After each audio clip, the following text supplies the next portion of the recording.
everything is Hold on, hi, babies. Why am I so far away? Why am I so... Oh my goodness, everything is far away. Everything is so far away. And my cat is floating. My cat is floating.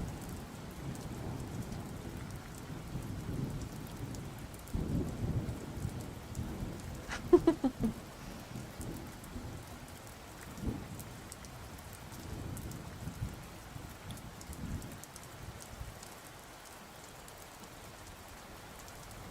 want the cat to be comfortable.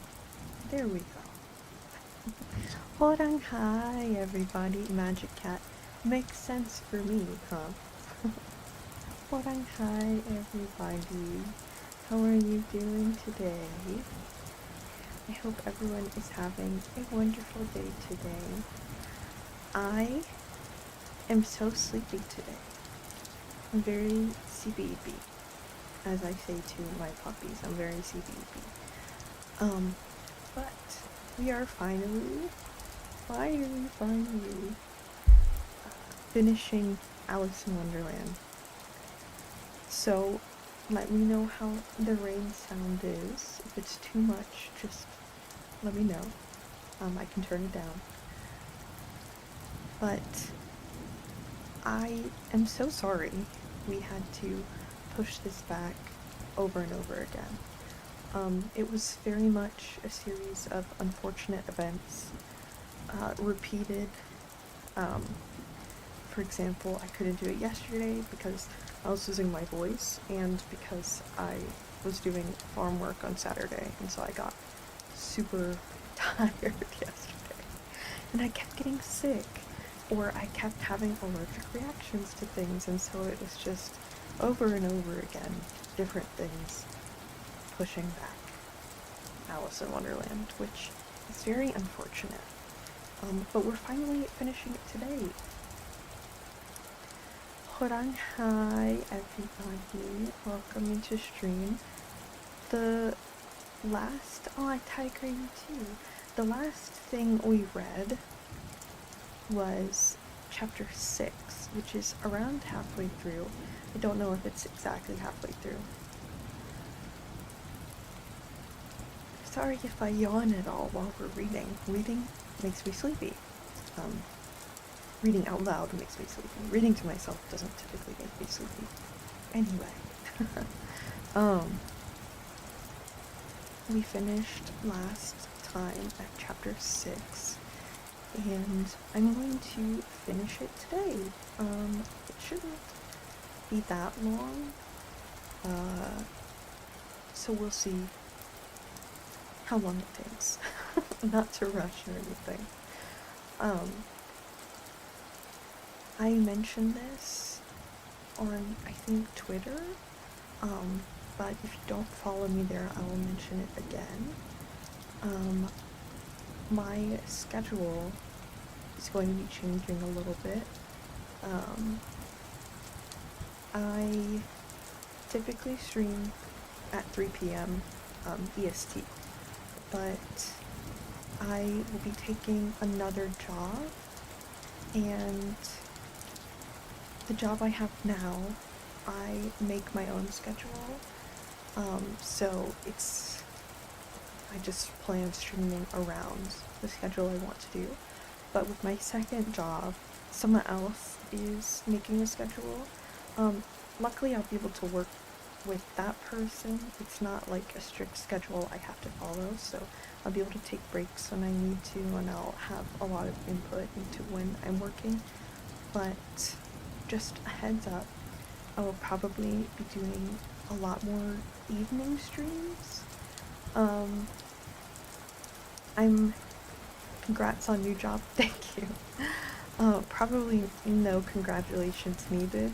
It's a family job. They're just insistent on me getting paid anyway, even though I said they don't have to pay me. It will likely only be a few times a week, but honestly, I'm not sure. It's gonna be very varied, very varied. So we'll see. I'm aiming to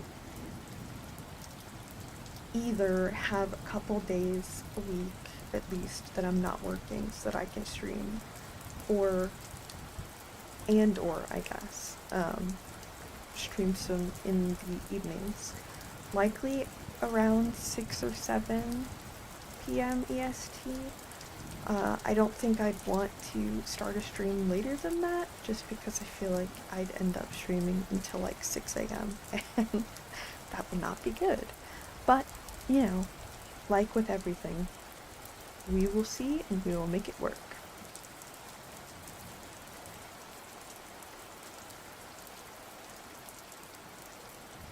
My drink of choice today is a mostly watered down Coca-Cola. I took my grandmother to an appointment this morning, and she wanted lunch on the way home, so we stopped and got food. And I ordered a Coke for myself, because that is my soda of choice. And they gave me a Diet Coke, which made me very sad, because not only do I not like Diet Coke, I can't drink Diet Coke, because it has aspartame and like fake sugars, and that triggers migraines. Volume is great. I'm very glad. But yeah, so I had to pour it out and get my own drink from home, which I should have done anyway, but I'm a sucker for fountain sodas. They are my vice. Diet Coke is gross. You know, I think so too. I understand why people like it, but I can't drink baked sugars. It just triggers migraines for me. Not every time, but enough that I don't want to risk it, and also I just don't like it. It just doesn't taste good to me. If I'm gonna drink something super sugary, I might as well get real sugar. It's gonna be bad for me either way. Okay, let's get started with the story. I apologize if my accents changed from the first part of the story, just because I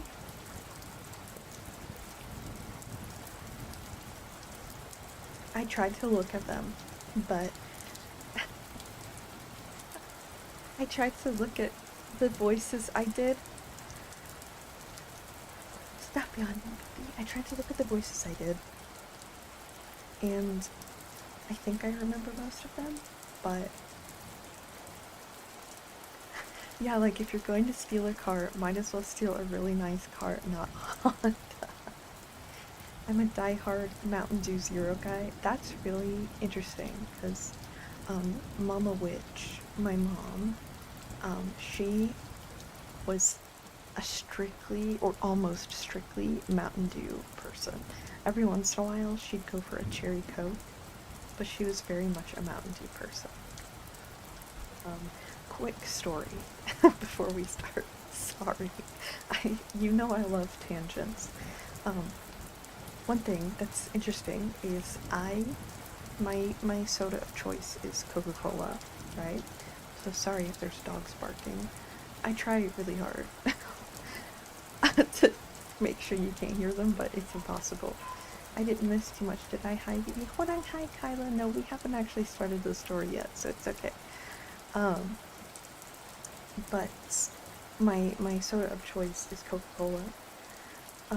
But if I'm doing farm work, Mama Witch's family grew up on a farm, or like she grew up on a farm. Her family is farmers, and I frequently go help, and I would say I basically grew up on a farm myself. Anyway, when I'm there, instead of Coca-Cola, I drink Pepsi, because they drink Pepsi. But one of the reasons that Pepsi tastes better doing farm work than it does drinking it from like a restaurant or something, is because it has a higher sugar content than Coke. And so when you're sweating out all of your blood sugar and you're just like doing any kind of manual labor and just like exhausting yourself, you have to eat something sugary to, keep your blood pressure, not blood pressure, your blood sugar high enough so that you don't get sick, right? And so we drink Pepsi and eat Little Debbie's when we're feeling bad because it raises your blood sugar. Just an interesting note. Okay.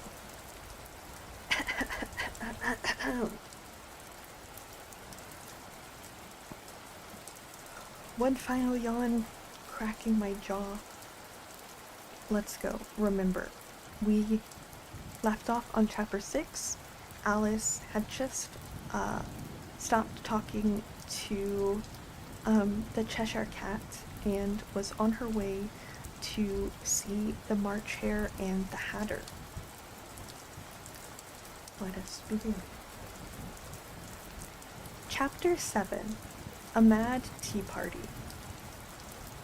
There was a table set out under a tree in front of the house, and the March Hare and the Hatter were having tea at it.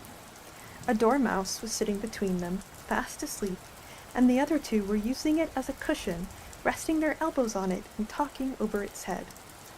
Very uncomfortable for the dormouse, thought Alice. Only, as it's asleep, I suppose it doesn't mind. The table was a large one, but the three were all crowded together at one corner of it. "No room, no room," they cried out when they saw Alice coming. "There is plenty of room," said Alice indignantly, and she sat down in a large armchair at one end of the table. "Have some wine," the March Hare said in an encouraging tone. Alice looked all around the table, but there was nothing on it but tea. "I don't see any wine," she remarked. "There isn't any," said the March Hare. "Then it wasn't very civil of you to offer it," said Alice angrily. "It wasn't very civil of you to sit down without being invited," said the March Hare. "I didn't know it was your table," said Alice. "It's laid for a great many more than 3.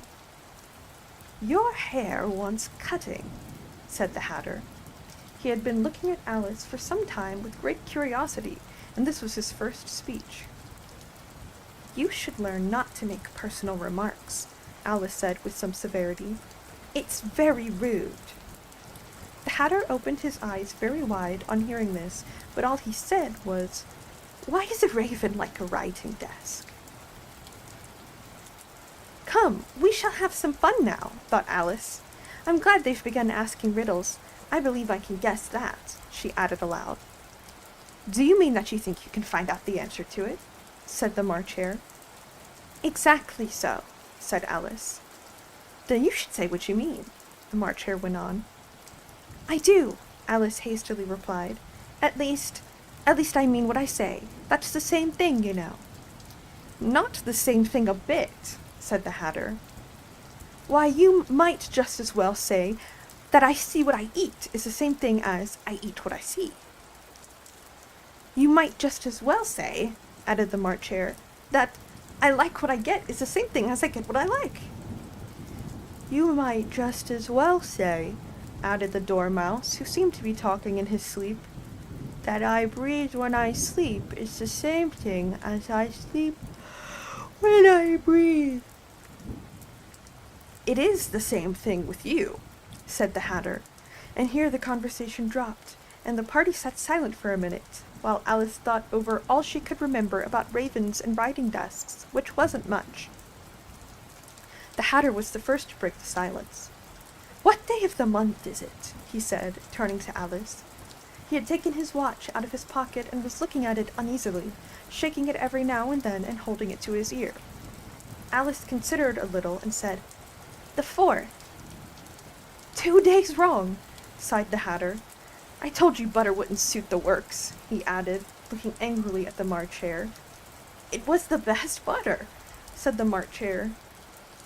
Yes, but some crumbs must have got in it as well, the Hatter grumbled. You shouldn't have put it in with the bread knife. The March Hare took the watch and looked at it gloomily. Then he dipped it into his cup of tea and looked at it again. But he could think of nothing better to say than the first remark. It was the best butter, you know. Alice had been looking over his shoulder with some curiosity. What a funny watch, she remarked. It tells the day of the month and doesn't tell what o'clock it is. Why should it? Muttered the Hatter. Does your watch tell you what year it is? Of course not, Alice replied very readily, but that's because it stays the same year for such a long time together. Which is just the case with mine, said the Hatter. Alice felt dreadfully puzzled. The Hatter's remark seemed to her to have no sort of meaning in it, and yet it was certainly English. I don't quite understand you, she said, as politely as she could. The dormouse is asleep again, said the Hatter, and he poured a little hot tea onto its nose. The dormouse shook its head impatiently and said, without opening its eyes, Of course, just what I was going to remark myself. Have you guessed the riddle yet? The Hatter said, turning to Alice again. No, I gave it up, Alice replied. What's the answer? I haven't the slightest idea, said the Hatter. Nor I, said the March Hare. Alice sighed wearily. I think you might do something better with the time, she said, than wasting it in asking riddles that have no answers. If you knew time as well as I do, said the Hatter, you wouldn't talk about wasting it. It's him. I don't know what you mean, said Alice. Of course you don't, the Hatter said, tossing his head contemptuously. I dare say you never even spoke to time. Perhaps not, Alice cautiously replied. But I know I have to beat time when I learn music. Ah, that accounts for it, said the Hatter. He won't stand beating. Now, if you only kept on good terms with him, he'd do almost anything you liked with the clock. For instance, suppose it were 9 o'clock in the morning, just in time to begin lessons. You'd only have to whisper a hint to time, and round goes the clock in a twinkling, 1:30, time for dinner. I only wish it was, the March Hare said to itself in a whisper. That would be grand, certainly, said Alice thoughtfully. But then I shouldn't be hungry for it, you know.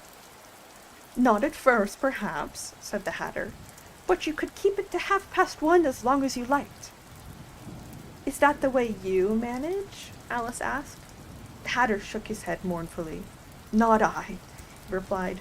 We quarreled last March, just before he went mad, you know, pointing with his teaspoon to the March Hare. It was at the great concert given by the Queen of Hearts, and I had to sing, Twinkle, twinkle, little bat, how I wonder where you're at. You know the song, perhaps.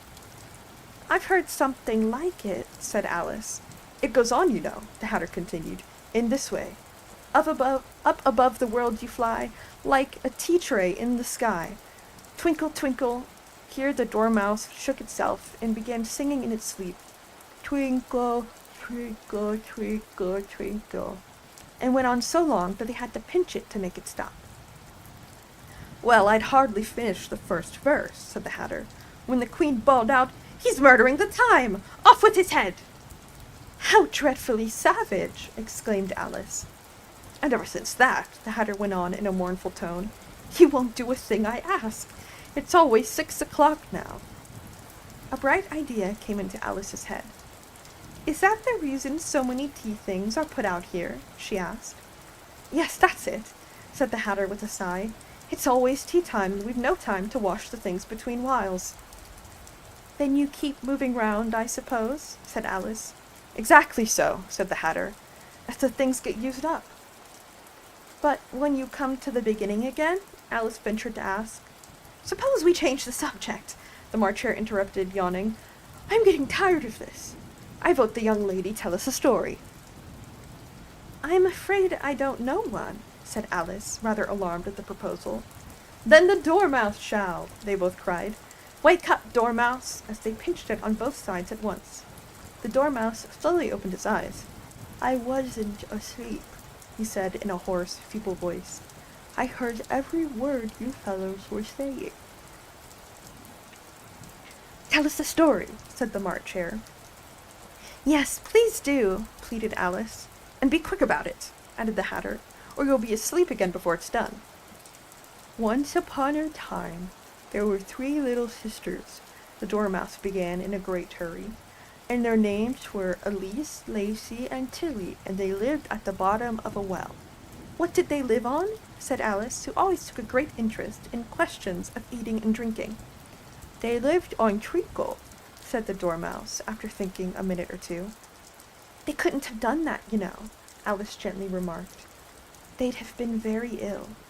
"So they were," said the Dormouse. "Very ill." Alice tried a little to fancy herself what such an extraordinary way of living would be like, but it puzzled her too much, so she went on. "But why did they live at the bottom of a well?" "Take some more tea," the March Hare said to Alice very earnestly. "I've had nothing yet," Alice replied in an offended tone, "so I can't take more." "You mean you can't take less," said the Hatter. "It's very easy to take more than nothing." "Nobody asked your opinion," said Alice. "Who's making personal remarks now?" the Hatter asked triumphantly. Alice did not quite know what to say to this, so she helped herself to some tea and bread and butter, and then turned to the Dormouse and repeated her question. "Why did they live at the bottom of a well?" The Dormouse again took a minute or two to think about it, and then said, "It was a treacle well." "There's no such thing!" Alice was beginning very angrily, but the Hatter and the March Hare went, "Shh, shh," and the Dormouse sulkily remarked, "If you can't be civil, you better finish the story for yourself." "No, please go on," Alice said very humbly. "I won't interrupt you again. I dare say there may be one." "One indeed," said the Dormouse indignantly. However, he consented to go on. "And so these 3 little sisters, they were learning to draw, you know." "What did they draw?" said Alice, quite forgetting her promise. "Treacle," said the Dormouse, without considering at all this time. "I want a clean cup," interrupted the Hatter. "Let's all move one place on." He moved on as he spoke, and the Dormouse followed him. The March Hare moved into the Dormouse's place, and Alice rather unwillingly took the place of the March Hare. The Hatter was the only one who got any advantage from the change, and Alice was a good deal worse off than before, as the March Hare had just upset the milk jug into his plate. Alice did not wish to offend the Dormouse again, so she began very cautiously. "But I don't understand. Where did they draw the treacle from?" "You can draw water out of a water well," said the Hatter, "so I should think you could draw treacle out of a treacle well. Eh, stupid?" "But they were in the well," Alice said to the Dormouse, not choosing to notice this last remark. "Of course they were," said the Dormouse. "Well in." This answer so confused poor Alice that she let the Dormouse go on for some time without interrupting it. "They were learning to draw," the Dormouse went on, yawning and rubbing its eyes, for it was getting very sleepy. "And they drew all manner of things. Everything that begins with an M." "Why with an M?" said Alice. "Why not?" said the March Hare. Alice was silent. The Dormouse had closed its eyes by this time and was going off into a doze, but on being pinched by the Hatter, it woke up again with a little shriek and went on. "Ugh! That begins with an M, such as mousetraps, and the moon, and memory, and muchness. You know, you say things are much of a muchness. Did you ever see such a thing as drawing of a muchness?" "Really, now you ask me," said Alice, very much confused. "I don't think—" "Then you shouldn't talk," said the Hatter. This piece of rudeness was more than Alice could bear. She got up in great disgust and walked off. The Dormouse fell asleep instantly, and neither of the others took the least notice of her going, though she looked back once or twice, half hoping that they would call after her. The last time she saw them, they were trying to put the dormouse into the teapot. "At any rate, I'll never go there again," said Alice as she picked her way through the wood. "It's the stupidest tea party I ever was at in all my life." Just as she said this, she noticed that one of the trees had a door leading right into it. "That's very curious," she thought. "But everything's curious today. I may as well go in at once." And in she went. Once more she found herself in the long hall and close to the little glass table. "Now I'll manage better this time," she said to herself, and began by taking the little golden key and unlocking the door that led into the garden. Then she set to work nibbling at the mushroom, she had kept a piece of it in her pocket, till she was about a foot high. Then she walked down the little passage, and then she found herself at last in the beautiful garden among the bright flower beds and the cool fountains. The Hatter makes a lot more sense than I thought he would. Should I be worried? Reading about the dormouse yawning has made me want to yawn a bunch. Anyway. Chapter 8. The Queen's Croquet Ground. A large rose tree stood near the entrance of the garden. The roses growing on it were white, but there were 3 gardeners at it, busily painting them red. Alice thought this a very curious thing, and she went nearer to watch them, and just as she came up to them, she heard one of them say, "Look out now, 5, don't go splashing paint over me like that." "I couldn't help it," said 5 in a sulky tone. 7 jogged my elbow. On which 7 looked up and said, "That's right, 5, always lay the blame on others." "You'd better not talk," said 5. "I heard the Queen say only yesterday you deserved to be beheaded." "What for?" said the one who had spoken first. "That's none of your business, 2, said 7. "Yes, it is his business," said 5, "and I'll tell him. It was for bringing the cook tulip roots instead of onions." 7 flung down his brush, and had just begun, "Well, of all the unjust things," when his eye chanced to fall upon Alice, as she stood watching them, and he checked himself suddenly. The others looked round also, and all of them bowed low. "Would you tell me, please," said Alice, a little timidly, "why you are painting those roses?" 5 and 7 said nothing, but looked at 2. 2 began in a low voice. "Why, the fact is, you see, miss, this here ought to have been a red rose tree, and we put a white one in by mistake, and if the Queen was to find it out, we should all have our heads cut off, you know. So you see, miss, we're doing our best afore she comes to—" At this moment, 5, who had been anxiously looking across the garden, called out, "The Queen! The Queen!" and the 3 gardeners instantly threw themselves flat upon their faces.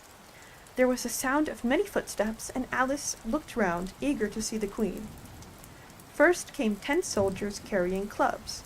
These were all shaped like the 3 gardeners, oblong and flat, with their hands and feet at the corners. Next the 10 courtiers. Courtiers? These were ornamented all over with diamonds, and walked 2 and 2, as the soldiers did. After these came the royal children. There were 10 of them, and the little dears came jumping merrily along hand in hand in couples. They were all ornamented with hearts. Next came the guests, mostly kings and queens, and among them Alice recognized the White Rabbit. It was talking in a hurried, nervous manner, smiling at everything that was said, and went by without noticing her. Then followed the Knave of Hearts, carrying the king's crown on a crimson velvet cushion, and, last of all this grand procession, came the King and Queen of Hearts. Alice was rather doubtful whether she ought to lie down on her face like the 3 gardeners, but she could not remember ever having heard of such a rule at processions. And besides, what would be the use of a procession, she thought, if people had all to lie down on their faces so that they couldn't see it? So she stood where she was and waited. When the procession came opposite to Alice, they all stopped and looked at her, and the Queen said severely, "Who is this?" She said it to the Knave of Hearts, who only bowed and smiled in reply. "Idiot!" said the Queen, tossing her head impatiently, and turning to Alice, she went on, "What's your name, child?" "My name is Alice, so please your Majesty," said Alice very politely, but she added to herself, Why, they're only a pack of cards after all. I needn't be afraid of them. And who are these? Said the queen, pointing to the 3 gardeners who were lying around the rose tree. For you see, as they were lying on their faces, and the pattern on their backs was the same as the rest of the pack, she could not tell whether they were gardeners or soldiers or courtiers or 3 of her own children. How should I know? Said Alice, surprised at her own courage. It's no business of mine. The queen turned crimson with fury, and, after glaring at her for a moment like a wild beast, began screaming, "Off with her head! Off! Nonsense!" said Alice, very loudly and decidedly, and the queen was silent. The king laid his hand upon her arm and timidly said, "Consider, my dear, she is only a child." The queen turned angrily away from him and said to the knave, "Turn them over." The knave did so, very carefully, with 1 foot. "Get up!" said the queen in a shrill, loud voice, and the 3 gardeners instantly jumped up and began bowing to the king and queen, the royal children, and everybody else. "Leave off that!" screamed the queen. "You make me giddy." And then, turning to the rose tree, she went on, "What have you been doing here?" "May it please your majesty," said two, in a very humble tone, going down on 1 knee as he spoke. "We were trying—" "I see," said the queen, who had meanwhile been examining the roses. "Off with their heads!" And the procession moved on, 3 of the soldiers remaining behind to execute the unfortunate gardeners, who ran to Alice for protection. "You shan't be beheaded," said Alice, and she put them in a large flower pot that stood near. The 3 soldiers wandered around for a minute or 2, looking for them, and then quietly marched off after the others. "Are their heads off?" shouted the queen.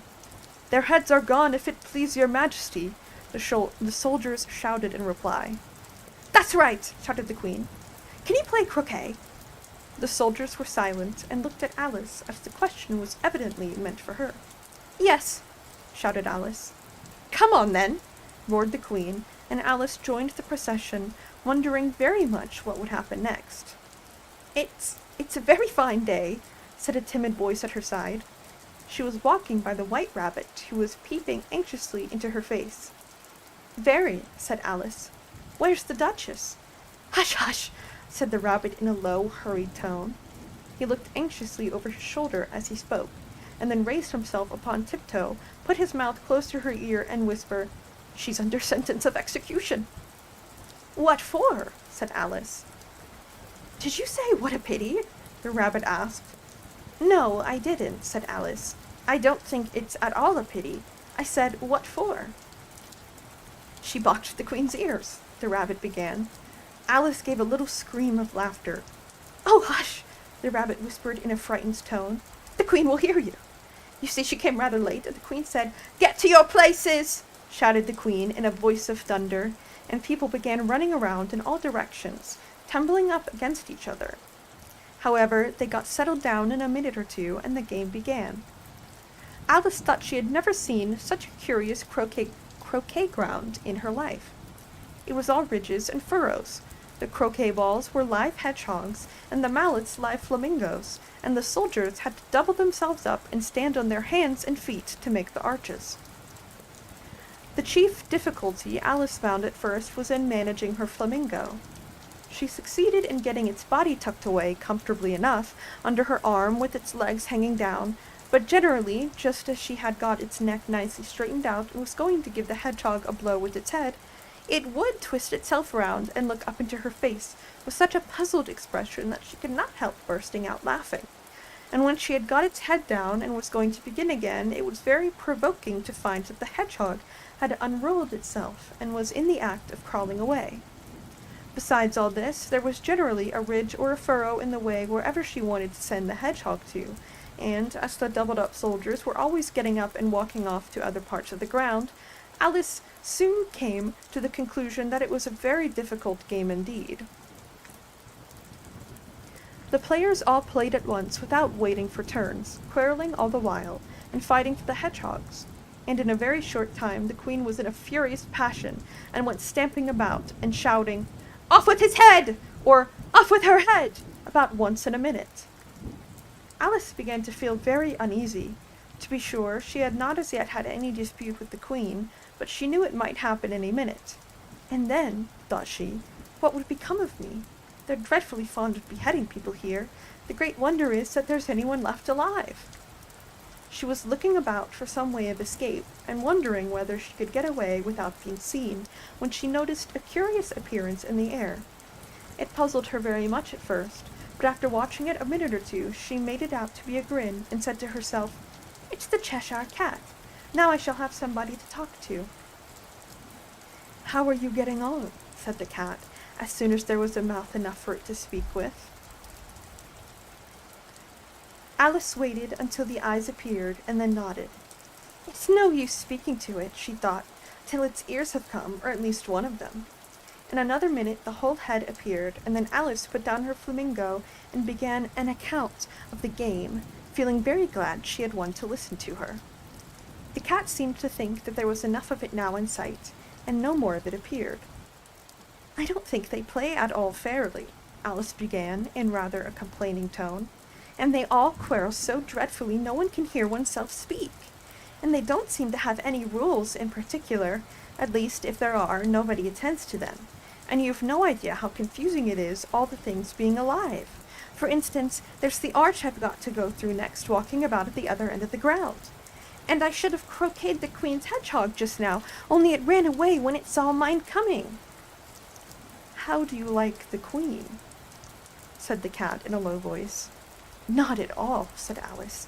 "She's so extremely—" Just then she noticed that the queen was close behind her, listening, so she went on, "Likely to win, that it's hardly worthwhile finishing the game."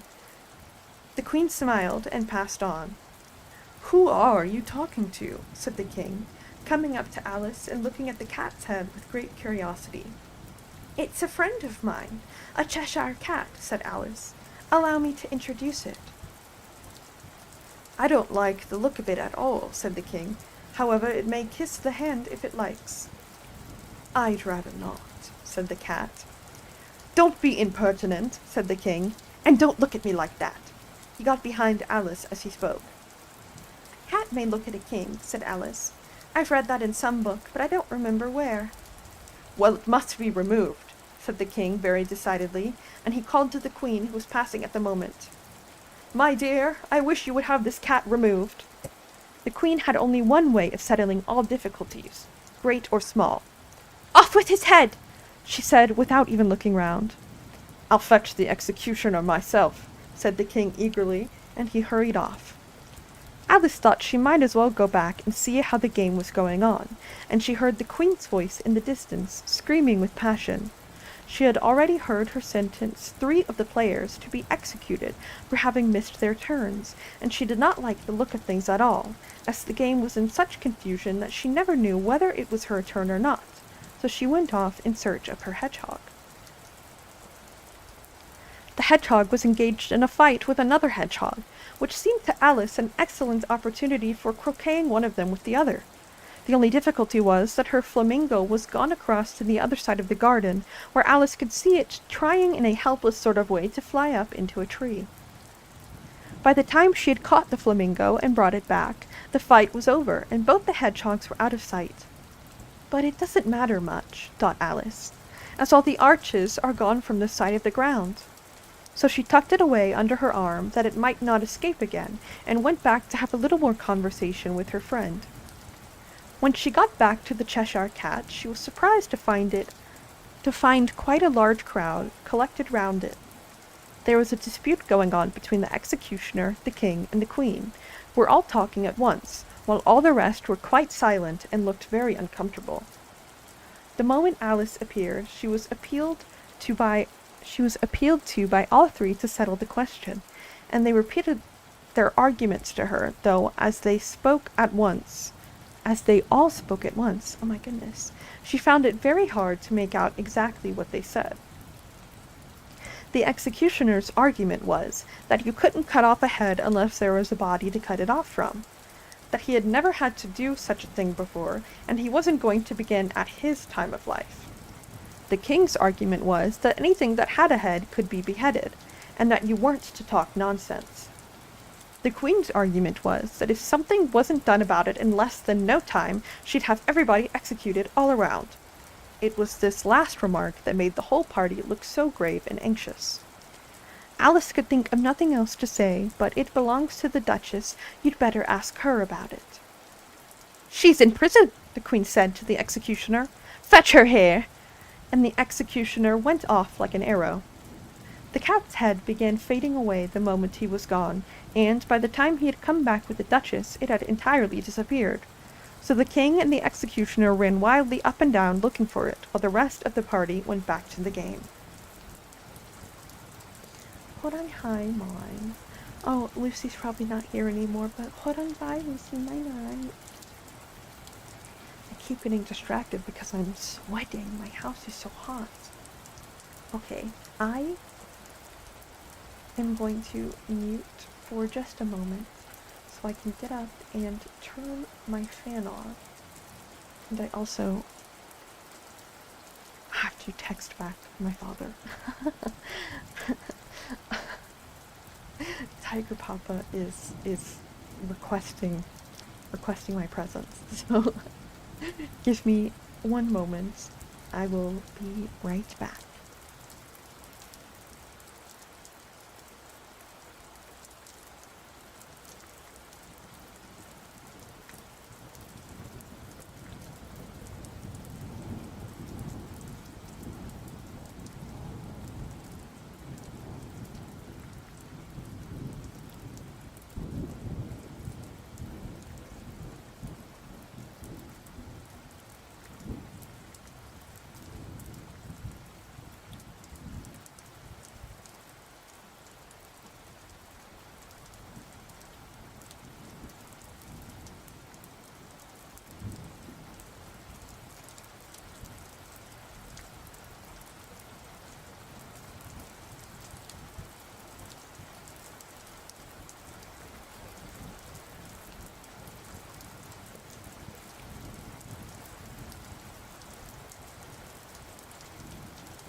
That took longer than I expected it to. My apologies.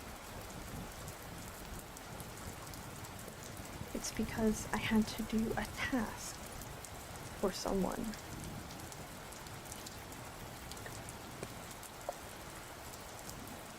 Sorry if you can hear me drinking water. It's very hot.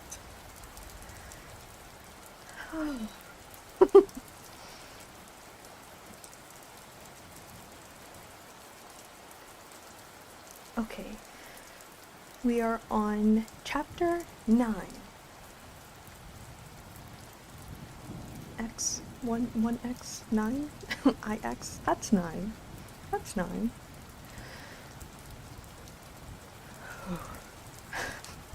Trying to calm myself from whenever I BRB during stream, I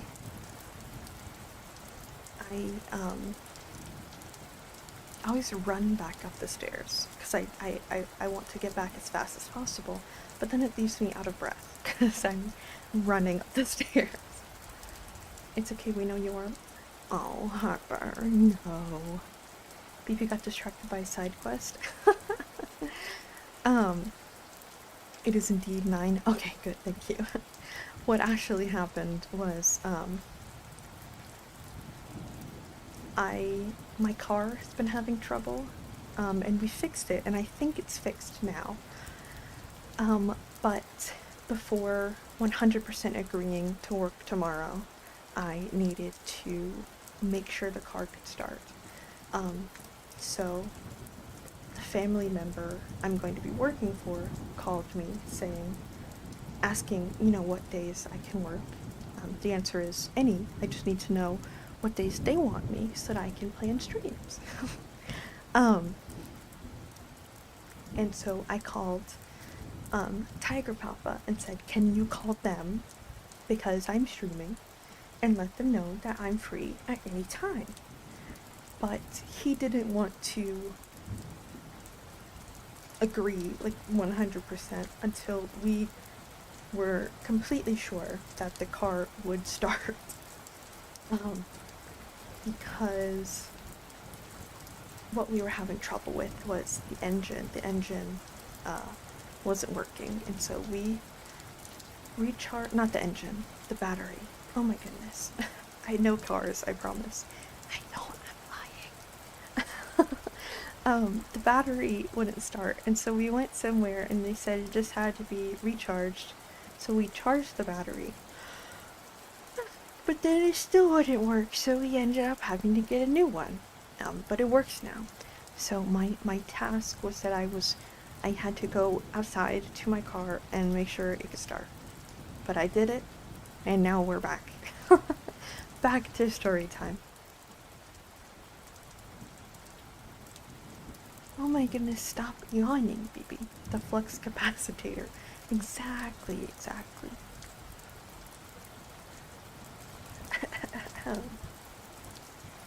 Chapter 9. The Mock Turtle's Story. You can't think how glad I am to see you again, you dear old thing, said the Duchess as she tucked her arm affectionately into Alice's, and they walked off together. Alice was very glad to find her in such a pleasant temper, and thought to herself that perhaps it was only the pepper that had made her so savage when they met in the kitchen. When I'm a Duchess, she said to herself. Not in a very hopeful tone, though. I won't have any pepper in my kitchen at all. Soup does very well without. Maybe it's always pepper that makes people hot-tempered, she went on, very much pleased at having found out a new kind of rule. And vinegar that makes them sour, and chamomile that makes them bitter, and barley sugar and such things that make children sweet-tempered. I only wish people knew that. Then they wouldn't be so stingy all the time, you know. She had quite forgotten the Duchess by this time, and was a little startled when she heard her voice close to her ear. You're thinking about something, my dear, and that makes you forget to talk. I can't tell you just now what the moral of that is, but I shall remember it in a bit. Perhaps it hasn't one, Alice ventured to remark. Tut-tut, child, said the Duchess. Everything's got a moral, if only you could find it. And she squeezed herself up closer to Alice's side as she spoke. Alice did not much like her keeping so close to her. First, because the Duchess was very ugly, and second, because she was exactly the right height to rest her chin on Alice's shoulder, and it was an uncomfortably sharp chin. However, she did not like to be rude, so she bore it as well as she could. Hopefully it isn't an alternator issue or something. I think we've figured out that it's not, but I guess we'll see. Also, calling someone very ugly is very rude. Anyway, we continue. The game's going on rather better now, she said, by way of keeping up the conversation a little. "'Tis so," said the Duchess, "and the moral of that is, oh, 'tis love that makes the world go round." "Somebody said," Alice whispered, "that it's done by everybody minding their own business." "Ah, well, it means much the same thing," said the Duchess, digging her sharp little chin into Alice's shoulder as she added, "and the moral of that is, take care of the sense and the sounds will take care of themselves." How fond she is of finding morals in things, Alice thought to herself. "I dare say you're wondering why I don't put my arm round your waist," said the Duchess after a pause. "The reason is that I'm doubtful about the temper of your flamingo. Shall I try the experiment?" "He might bite," Alice cautiously replied, not feeling at all anxious to have the experiment tried. "Very true," said the Duchess. "Flamingos and mustard both bite, and the moral of that is, birds of a feather flock together." "Only mustard isn't a bird," Alice remarked. "Right, as usual," said the Duchess. "What a clear way you have of putting things." "It's a mineral, I think," said Alice. "Of course it is," said the Duchess, who seemed ready to agree to everything that Alice said. "There's a large mustard mine near here. Mustard mine. And the moral of that is, the more there is of mine, the less there is of yours." "Oh, I know," exclaimed Alice, who had not attended to this last remark. "It's a vegetable. It doesn't look like one, but it is." "I quite agree with you," said the Duchess, "and the moral of that is, be what you would seem to be. Or, if you'd like it put more simply, never imagine yourself not to be otherwise than what it might appear to others that what you were or might have been was not otherwise than what you had been would you have appeared to them to be otherwise." "I think I should understand that better," Alice said very politely, "if I had it written down, but I can't quite follow it as you say it." "That's nothing to what I could say if I chose," the Duchess replied in a pleased tone. "Pray don't trouble yourself to say it any longer than that," said Alice. "Oh, don't talk about trouble," said the Duchess. "I make you a present of everything I've said as yet." "A cheap sort of present," thought Alice. "I'm glad they don't give birthday presents like that," but she did not venture to say it out loud. "Thinking again?" the Duchess asked, with another dig of her sharp little chin. "I've a right to think," said Alice sharply, for she was beginning to feel a little worried. "Just about as much right," said the Duchess, "as pigs have to fly, and the—" But here, to Alice's great surprise, the Duchess's voice died away, even in the middle of her favorite word moral, and the arm that was linked to hers began to tremble. Alice looked up, and there stood the Queen in front of them, with her arms folded, frowning like a thunderstorm. "A fine day, Your Majesty," the Duchess began in a low, weak voice.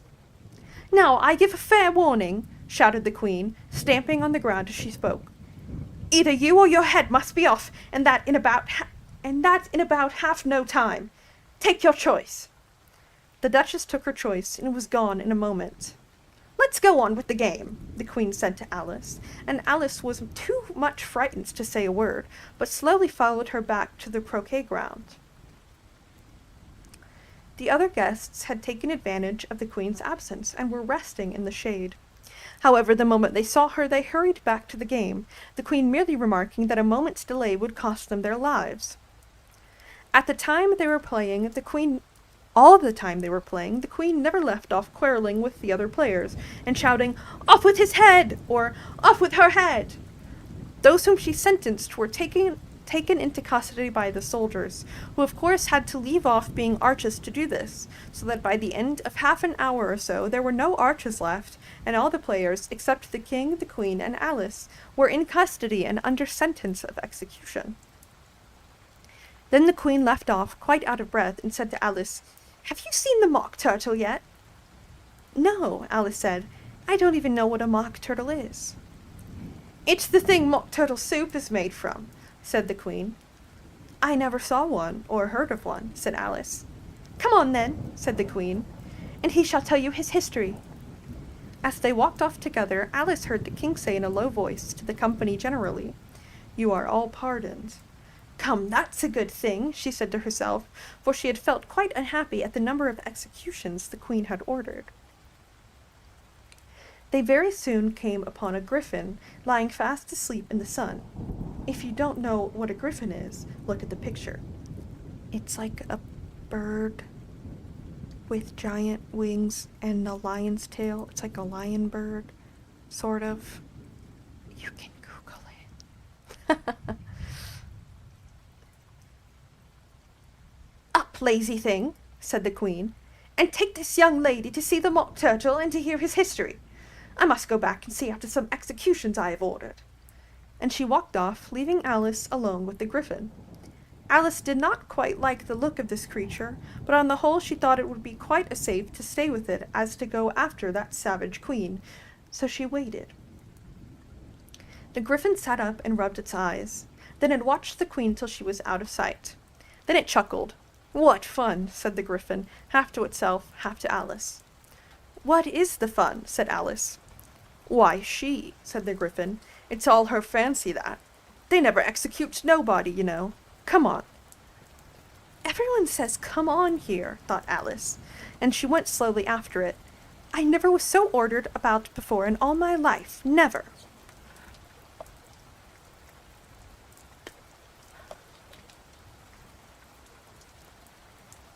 I'm already losing my voice. Hold on.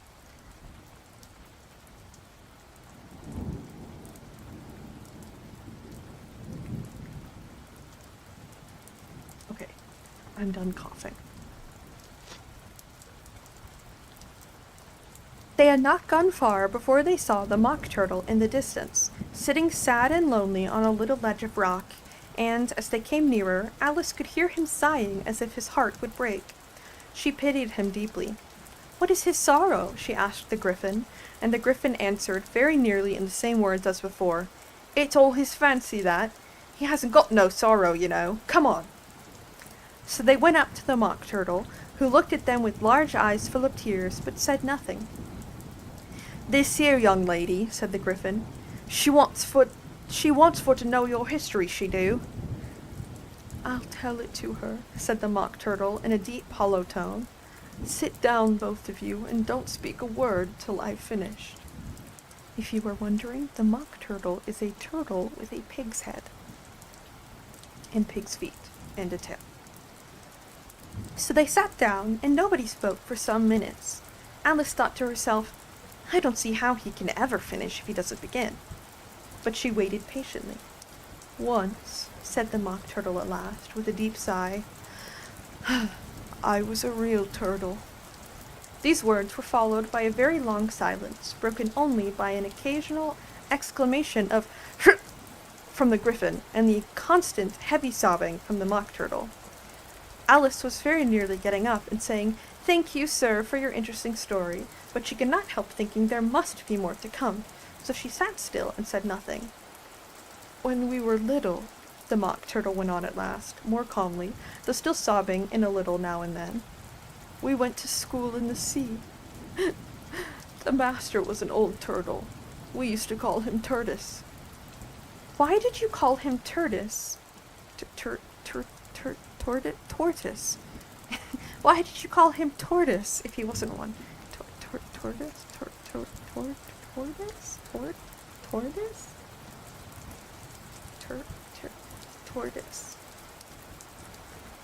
Tortoise. Being Southern is a struggle. Just kidding. "We called him Tortoise because he taught us," said the mock turtle angrily. "Really, you are very dull." "You ought to be ashamed of yourself for asking such a simple question," added the griffin, and then they both sat silent and looked at poor Alice, who felt ready to sink into the earth. At last the Gryphon said to the Mock Turtle, "Drive on, old fellow, don't be all day about it." And he went on in these words. "Yes, we went to school in the sea, though you mayn't believe it." "I never said I didn't," interrupted Alice. "You did." "Hold your tongue," added the Gryphon before Alice could speak again. The Mock Turtle went on. "We had the best of educations. In fact, we went to school every day." "I've been to a day school too," said Alice. "You needn't be so proud as all that." "With extras?" asked the Mock Turtle a little anxiously. "Yes," said Alice. "We learned French and music." "And washing?" said the Mock Turtle. "Certainly not," said Alice indignantly. "Ah, then yours wasn't really a good school." "Sorry for yawning," said the Mock Turtle in a tone of great relief. "Now at ours they had, at the end of the bill, French music and washing extra." "You couldn't have wanted it much," said Alice, living at the bottom of the sea. "I couldn't afford to learn it," said the Mock Turtle with a sigh. "I only took the regular course." "What was that?" inquired Alice. "Reeling and writhing, of course, to begin with," the Mock Turtle replied. "And then the different branches of arithmetic. Ambition, distraction, uglification, and derision." "I've never heard of uglification," Alice ventured to say. "What is it?" The Gryphon lifted up both its paws in surprise. "Never heard of uglifying?" it exclaimed. "You know what to beautify is, I suppose?" "Yes," said Alice doubtfully. "It means to make anything prettier." "Well then," the Gryphon went on, "if you don't know what to uglify is, you are a simpleton." Alice did not feel encouraged to ask any more questions about it, so she turned to the Mock Turtle and said, "What else had you to learn?" "Well, there was mystery," the Mock Turtle replied, counting off the subject on his flappers. "Mystery, ancient and modern, was seaography. Then drawling. Drawling master was an old conger eel that used to that used to come once a week. He taught us drawling, stretching, and fainting in coils." "What was that like?" said Alice. "Well, I can't show it to you myself," the Mock Turtle said. "I'm too stiff, and the Gryphon never learnt it." "Hadn't time," said the Gryphon. "I went to the classical master, though. He was an old crab, he was." "I never went to him," the Mock Turtle said, with a sigh. "He taught laughing and grief, they used to say." So he did," said the Gryphon, sighing in his turn, and both creatures hid their faces in their paws. "And how many hours a day did you do lessons?" said Alice, in a hurry to change the subject. 10 hours the first day," said the Mock Turtle, 9 the next, and so on. "What a curious plan!" exclaimed Alice. "That's the reason they're called lessons," the Gryphon remarked, "because they lessen from day to day." That was quite a new idea to Alice, and she thought it over a little before she made her next remark. "Then the 11th day must have been a holiday." "Of course it was," said the Mock Turtle. "And how did you manage on the 12th?" Alice went on eagerly. "That's enough about lessons," the Gryphon interrupted in a very decided tone. "Tell her something about the games now." I love the Gryphon voice. It's kind of hard. Oh my gosh, I'm seriously losing my voice. We're only on chapter 10.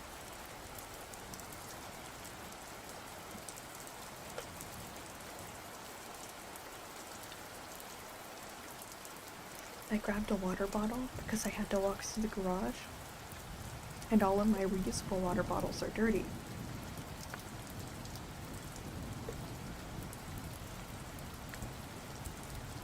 But the only water my grandparents had in the fridge is Dasani, and I don't like Dasani.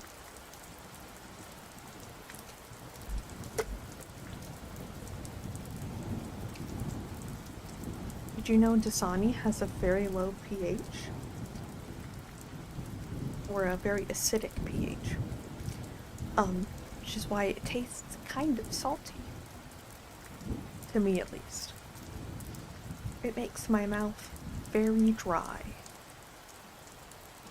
but at least it's water. Hold on. I'm curious about something because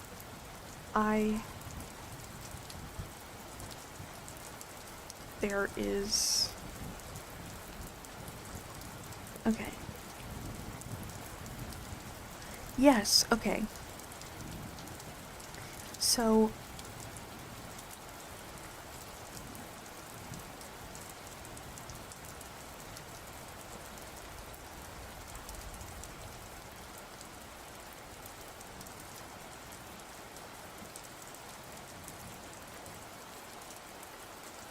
pure water is neutral with a pH of 7. Dasani is around 5.6,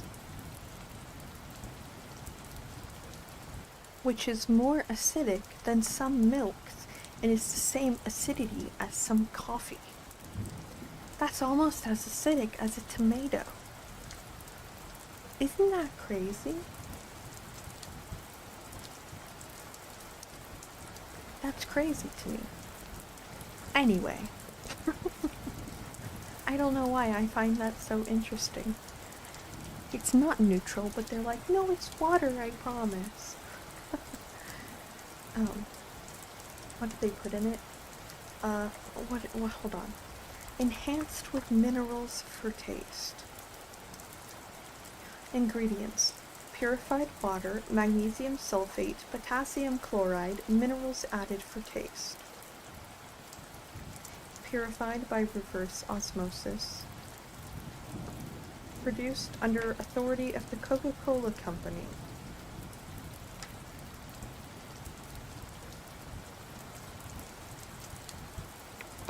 Water ASMR.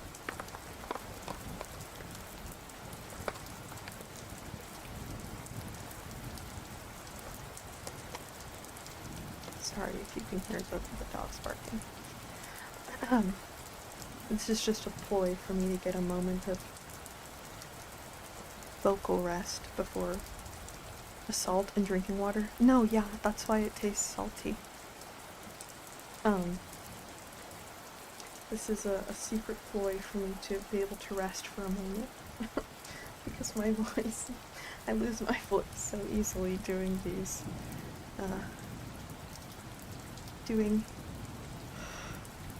stop yawning, baby, oh my goodness. Doing ASMR readings. Okay. We have about 30 pages left? 25 pages left? We'll see. Chapter 10. The Lobster Quadrille? Quadrille? Why are there so many words I don't recognize? I've read this book before. What does this mean? Oh, it's a dance. Maybe.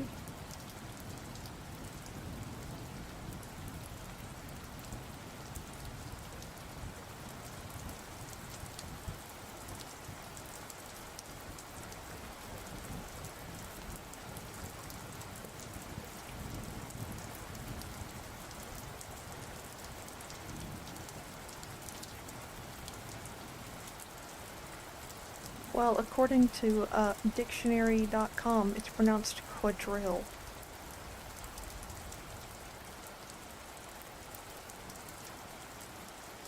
I've never heard this word in my life, even though I've read this book before. I guess I just didn't remember it. Okay.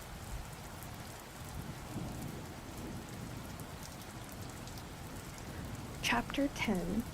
The Lobster Quadrille. Quadrille.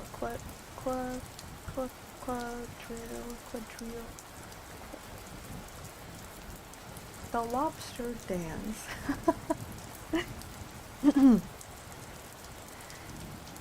The Mock Turtle sighed deeply and drew the back of one flapper across his eyes. He looked at Alice and tried to speak, but for a minute or two sobs choked his voice. "Same as if he had a bone in his throat," said the Griffin, and it set to work shaking him and punching him in the back. At last the Mock Turtle recovered his voice, and with tears running down his cheeks, he went on again. "You may not have lived much under the sea." "I haven't," said Alice. Oh my gosh, some of these voices make me yawn. Sorry.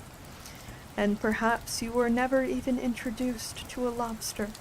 Alice began to say, "I once tasted," but checked herself hastily and said, "No, never." "So you have no idea what a delightful thing a lobster quadrille is?" "No, indeed," said Alice. "What sort of a dance is it?" "Why," said the Griffin, "you first form into a line along the seashore." "2 lines," cried the Mock Turtle. "Seals, turtles, salmon, and so on. Then, when you've cleared all the jellyfish out of the way—" "That generally takes some time," interrupted the Griffin. "You advance twice, each with a lobster as a partner," cried the Griffin. "Of course," the Mock Turtle said. "Advance twice, set to partners, change lobsters, and retire in the same order," continued the Griffin. "Then, you know," the Mock Turtle went on, "you throw the—" "The lobsters!" shouted the Griffin, with a bound into the air. "As far out to the sea as you can—" "Swim after 'em!" screamed the Griffin. "Turn a somersault in the sea!"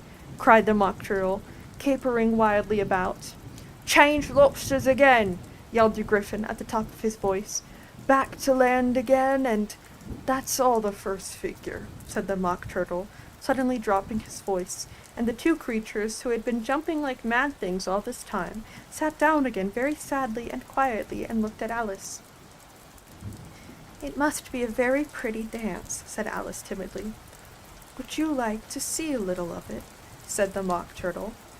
"Very much, indeed," said Alice.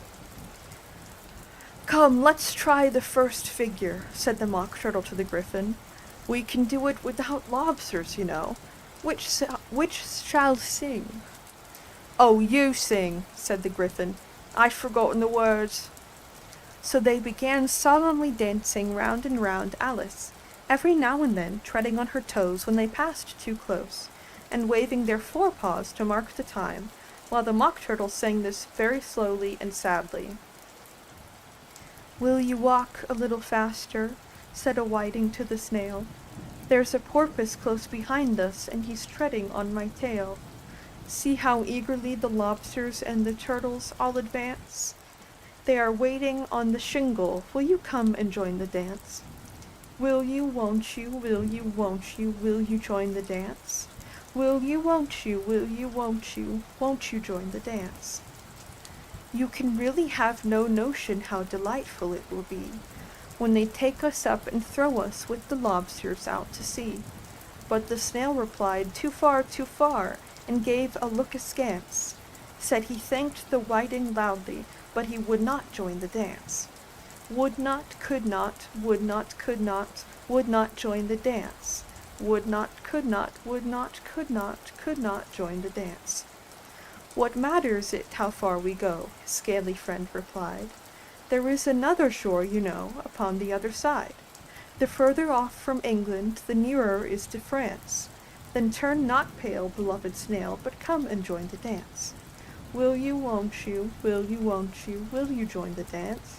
Will you, won't you, won't you join the dance?" "Thank you, it's a very interesting dance to watch," said Alice, feeling very glad that it was over at last. "And I do so like that curious song about the whiting." I've been saying whiting, it might be whiting. Whiting? I don't know. "Oh, as to them," said the Mock Turtle, you've seen them, of course." "Yes," said Alice, "I've often seen them at She checked herself hastily. "I don't know where Din may be," said the Mock Turtle, "but if you've seen them so often, of course you know what they're like." "I believe so," Alice replied thoughtfully. "They have their tails in their mouths, and they're all over crumbs."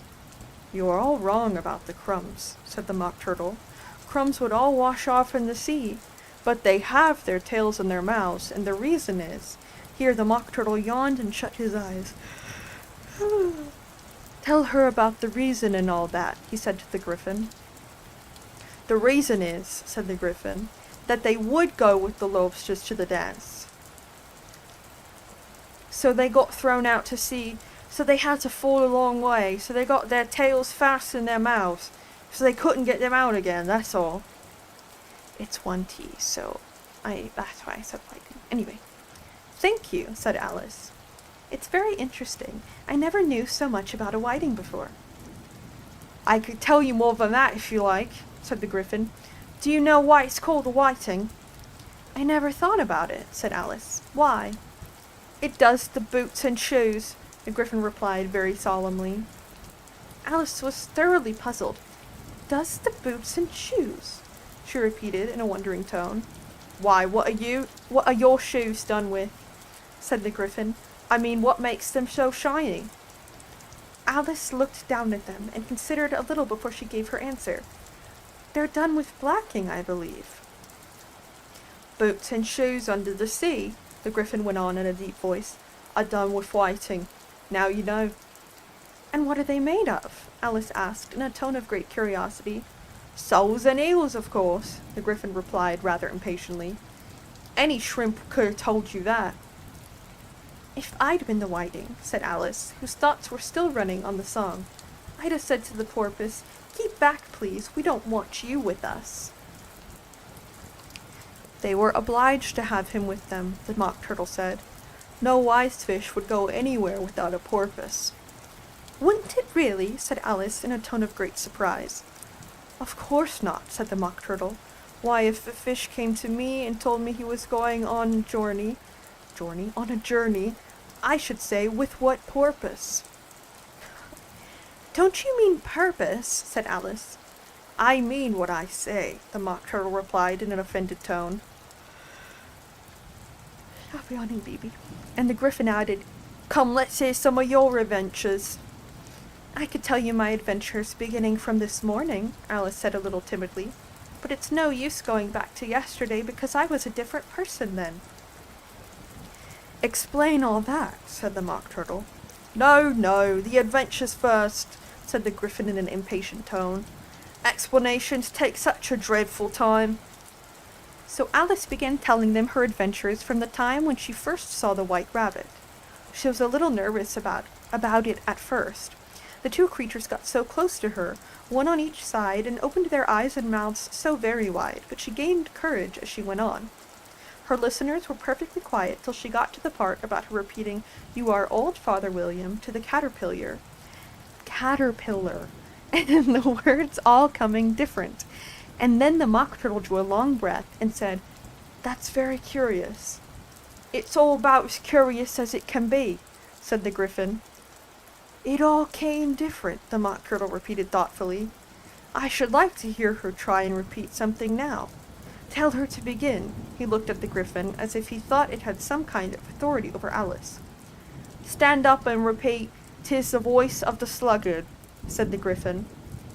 How the creatures order one about and make one repeat lessons, thought Alice. I might just as well be at school at once. However, she got up and began to repeat it, but her head was so full of the lobster quadrille that she hardly knew what she was saying, and the words came very queer indeed.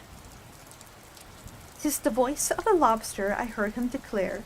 "You must have baked me to brown, I must sugar my hair. As a duck with its eyelids, so he with his nose trims his belt and his buttons and turns out his toes." "That's different from what I used to say when I was a child," said the Griffin. "Well, I never heard it before," said the Mock Turtle, "but it sounds uncommon nonsense." Alice said nothing. She had sat down again with her face in her hands, wondering if anything would ever happen in a natural way again. "I should like to have it explained," said the Mock Turtle. "She can't explain it," said the Griffin hastily. "Go on with the next verse." "How about his toes?" said the Mock Turtle persisted. "How could he turn them out with his nose, you know?" "It's the first position in dancing," Alice said, but she was dreadfully puzzled by the whole thing and longed to change the subject. "Go on with the next verse," the Griffin repeated impatiently. "It begins, 'I passed by his garden.'" Alice did not dare to disobey. though she felt sure it would come out all wrong, and went on in a trembling voice. I passed by his garden, and marked with one eye how the owl and the oyster were sharing a pie. What is the use of repeating all that stuff, the Mock Turtle interrupted, if you don't explain it as you go? It's by far the most confusing thing I ever heard. Yes, I think you better leave off, said the Gryphon, and Alice was only too glad to do so. Shall we try another figure of the lobster quadrille? The Gryphon went on. Or would you like the Mock Turtle to sing you a song? Oh, a song, please, if the Mock Turtle would be so kind, Alice replied, so eagerly that the Gryphon said in a rather offended tone, No account for taste. Sing a turtle soup, will you, old fellow? The Mock Turtle sighed deeply and began, in a voice sometimes choked with sobs, to sing this. Beautiful soup, so rich and green, waiting in a hot tureen. Who for such dainties would not stoop? Soup of the evening, beautiful soup. Soup of the evening, beautiful soup. Beautiful soup, beautiful soup. Soup of the evening, beautiful, beautiful soup. Beautiful soup, who cares for fish, game, or any other dish? Who would not give all else for 2 pennyworth of beautiful soup? Pennyworth only of beautiful soup. Beautiful soup, beautiful soup. Soup of the evening, beautiful soup. Chorus again, cried the Gryphon, and the Mock Turtle had just begun to repeat it when a cry of, The trial's beginning! Was heard in the distance.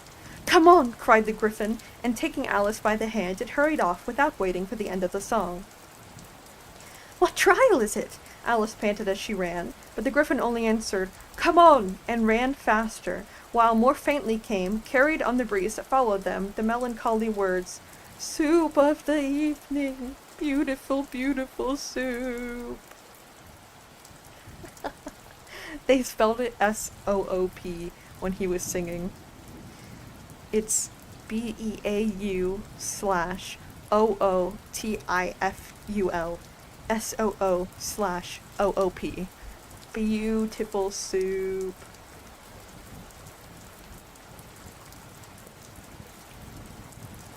Okay, let me drink some more water. Beautiful soup.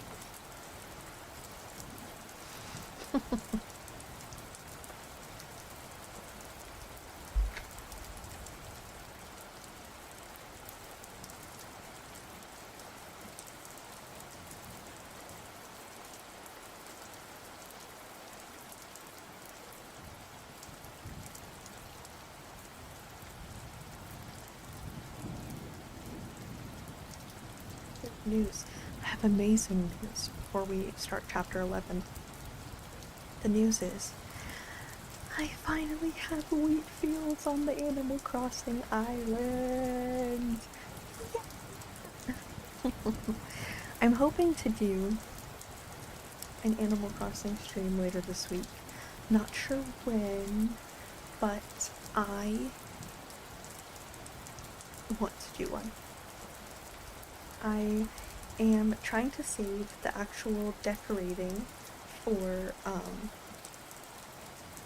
on stream, but I have gone ahead and started not terraforming, but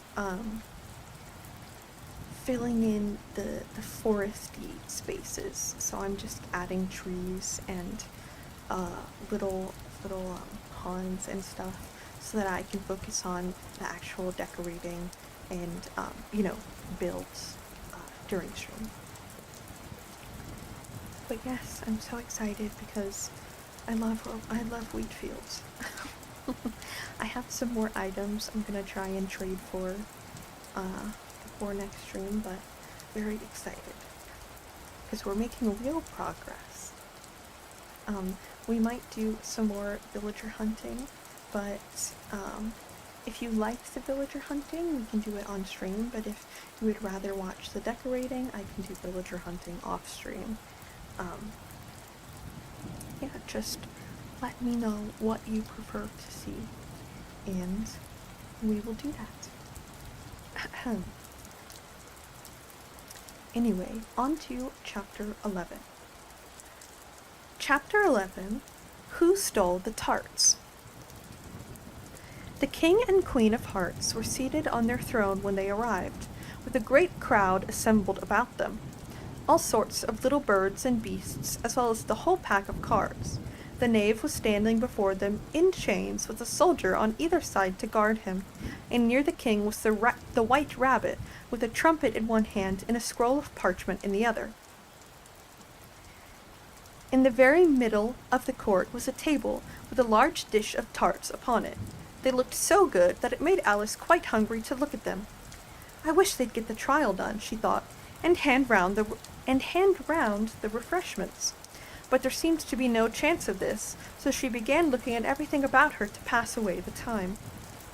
Alice had never been in a court of justice before, but she had read about them in books, and she was quite pleased to find that she knew the name of nearly everything there. "That's the judge," she said to herself, because of his great wig. The judge, by the way, was the king, and as he wore his crown over the wig, look at the frontispiece if you want to see how he did it. He did not look at all comfortable, and it was certainly not becoming. "And that's the jury box," thought Alice, "and those 12 creatures," she was obliged to say creatures, you see, because some of them were animals and some were birds. "I suppose they are the jurors." She said this last word 2 or 3 times over to herself, being rather proud of it, for she thought, and rightly too, that very few little girls of her age knew the meaning of it at all. However, jurymen would have done just as well. The 12 jurors were all writing very busily on slates. "What are they doing?" Alice whispered to the Griffin. "They can't have anything to put down yet before the trial's begun." "They're putting down their names," the Griffin whispered in reply, "for fear they should forget them before the end of the trial." "Stupid things," Alice began in a loud, indignant voice, but she stopped herself hastily. The white rabbit cried, "Silence in the court!" and the king put on his spectacles and looked anxiously around to make out who was talking. Alice could see, as well as if she were looking over their shoulders, that all the jurors were writing down stupid things on their slates, and she could even make out that one of them didn't know how to spell stupid, and that he had to ask his neighbor to tell him.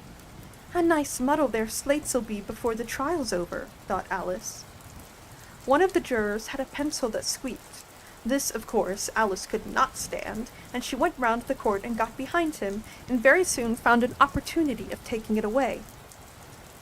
She did it so quickly that the poor little juror, it was Bill, the lizard, could not make out at all what had become of it, so, after hunting all about for it, he was obliged to write with one finger for the rest of the day, and this was of very little use, as it left no mark on the slate.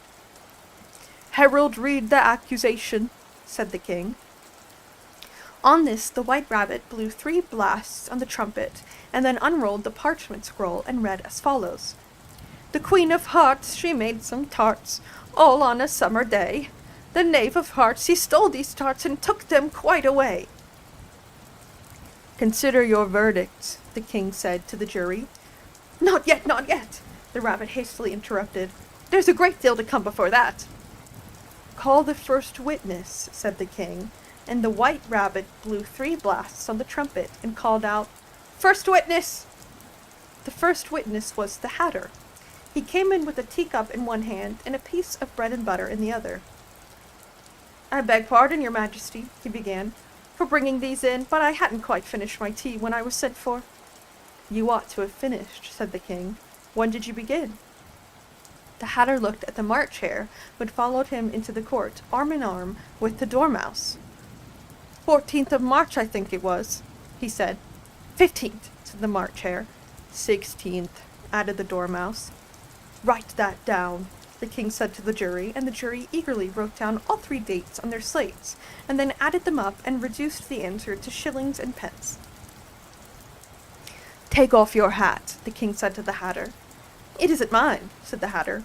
"Stolen!" the king exclaimed, turning to the jury, who instantly made a memorandum of the fact. "I keep them to sell," the Hatter added as an explanation. "I've none of my own. I'm a Hatter." Here the queen put on her spectacles and began staring hard at the Hatter, who turned pale and fidgeted. "Give your evidence," said the king. And don't be nervous, or I'll have you executed on the spot. This did not seem to encourage the witness at all, and he kept shifting from one foot to the other, looking uneasily at the queen, and in his confusion he put a large piece of his teacup instead of the bread and butter. Oh my goodness, my voice.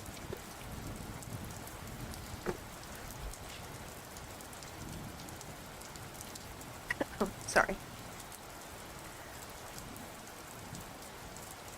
Just at this moment, Alice felt a very curious sensation, which puzzled her a good deal until she made out what it was. She was beginning to grow larger again, and she thought at first she would get up and leave the court, but on second thought she decided to remain where she was as long as there was room for her. "I wish you wouldn't squeeze so," said the Dormouse, who was sitting next to her. "I can hardly breathe." "I can't help it," said Alice, very meekly. "I'm growing." "You've no right to grow here," said the Dormouse. "Don't talk nonsense," said Alice more boldly. "You know you're growing too." "Yes, but I grow at a reasonable pace," said the Dormouse. "Not in that ridiculous fashion." And he got up very sulkily and crossed over to the other side of the court. All this time the queen had never left off staring at the Hatter, and just as the Dormouse crossed the court, she said to one of the officers of the court, "Bring me the list of the singers in the last concert," on which the wretched Hatter trembled so that he shook both his shoes off. "Give your evidence," the king repeated angrily, "or I'll have you executed whether you're nervous or not." "I'm a poor man, your majesty," the Hatter began in a trembling voice, "and I hadn't but just begun my tea, not above a week or so. And what with the bread and butter getting so thin, and the twinkling of the tea—" "The twinkling of what?" said the king. "It began with the tea," the Hatter replied. "Of course twinkling begins with a tea," said the king sharply. "Do you take me for a dunce? Go on." "I'm a poor man," the Hatter went on, "and most things twinkled after that, only the March Hare said—" "I didn't!" the March Hare interrupted in a great hurry. "You did!" said the Hatter. "I deny it!" said the March Hare. "He denies it," said the king. "Leave out that part." "Well, at any rate, the Dormouse said," the Hatter went on, looking anxiously round to see if he would deny it too, but the Dormouse denied nothing, being fast asleep. "After that," continued the Hatter, "I cut some more bread and butter." "But what did the Dormouse say?" one of the jury asked. "That I can't remember," said the Hatter. "You must remember," remarked the king, "or I'll have you executed." The miserable Hatter dropped his teacup and bread and butter and went down on one knee. "I'm a poor man, your majesty," he began. "You are a very poor speaker." "Stop yawning, baby," said the king. Here one of the guinea pigs cheered and was immediately suppressed by the officers of the court. As that is a rather hard word, I will just explain to you how it was done. They had a large canvas bag, which tied up at the mouth with strings. Into this they slipped the guinea pig head first, and then sat upon it. "I'm glad I've seen that done," thought Alice. "I've so often read in the newspapers at the end of trials there was some attempt at applause which was immediately suppressed by the officers of the court, and I never understood what it meant till now." "If that's all you know about it, you may stand down," continued the king. "I can't go no lower," said the Hatter. "I'm on the floor as it is."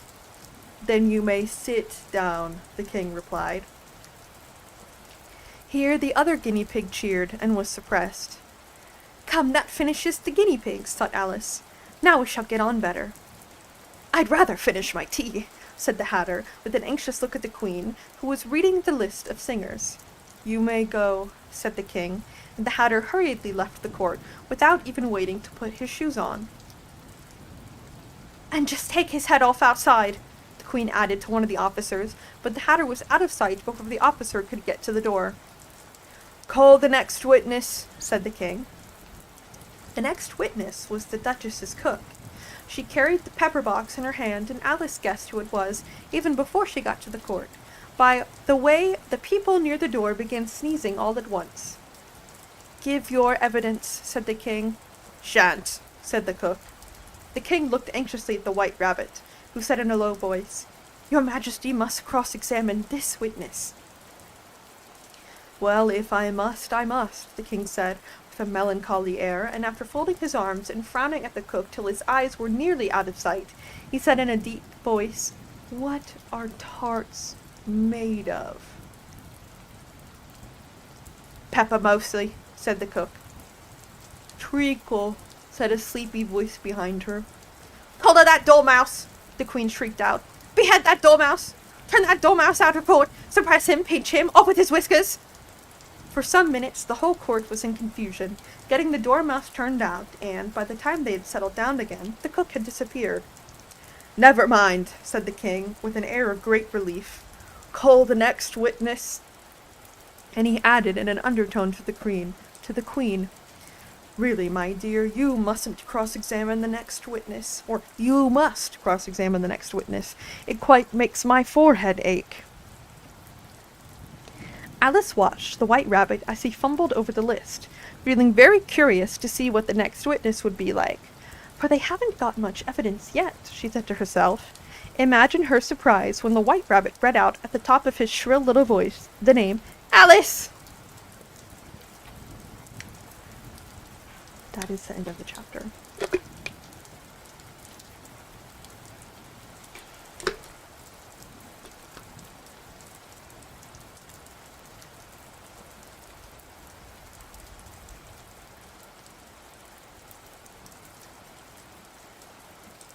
It's honestly surprising to me every time how fast my throat starts hurting when we do story time. Stop yawning, baby. Oh my goodness. Okay. Chapter 12. Alice's Evidence. "Here!" cried Alice, quite forgetting in the flurry of the moment how large she had grown in the last few minutes, and she jumped up in such a hurry that she tipped over the jury box with the edge of her skirt, upsetting... I just choked. Apologies. I choked on my own tongue, I guess? Hold on, I need to cough.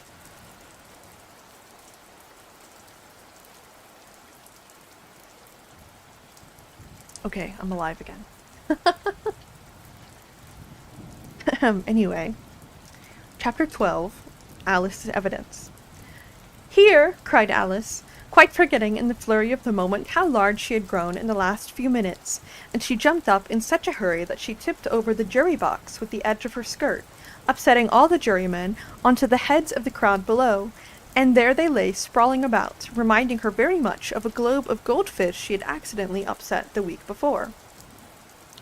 "Oh, I beg your pardon!" she exclaimed in a tone of great dismay, and began picking them up again as quickly as she could, for the accident of the goldfish kept running in her head, and she had a vague sort of idea that they must be collected at once and put back in the jury box, or they would die. "The trial cannot proceed," said the king in a very grave voice, "until all the jurymen are back in their proper places. All," he repeated with great emphasis, looking hard at Alice as he said so. Alice looked at the jury box and saw that, in her haste, she had put the lizard in head downwards, and the poor little thing was waving its tail about in a melancholy way, being quite unable to move. She soon got it out again and put it right. "Not that it signifies much," she said to herself. "I should think it would be quite as much use in the trial one way up as the other." As soon as the jury had a little recovered from the shock of being upset, and their slates and pencils had been found and handed back to them... Oh, my mouse. I was on the wrong page. They set to work very diligently to write out a history of the accident, all except the lizard, who seemed too much overcome to do anything but sit with its mouth open, gazing up into the roof of the court. "What do you know about this business?" the king said to Alice. "Nothing," said Alice. "Nothing whatever?" persisted the king. "Nothing whatever," said Alice. "That's very important," the king said, turning to the jury. They were just beginning to write this down on their slates when the White Rabbit interrupted. "Unimportant, your Majesty means, of course," he said in a very respectful tone, but frowning and making faces at him as he spoke. "Unimportant, of course, I meant," the king hastily said, and went on to himself in an undertone. Important, unimportant, unimportant, important, as if he were trying which word sounded best. Some of the jury wrote it down as important, and some unimportant. Alice could see this, but she was near enough to look over their slates. But it doesn't matter a bit, she thought to herself. At this moment the king, who had been for some time busily writing in his notebook, called out, "Silence!" and read from his book, "Rule 42. All persons more than a mile high to leave the court." Everyone looked at Alice. "I'm not a mile high," said Alice. "You are," said the king.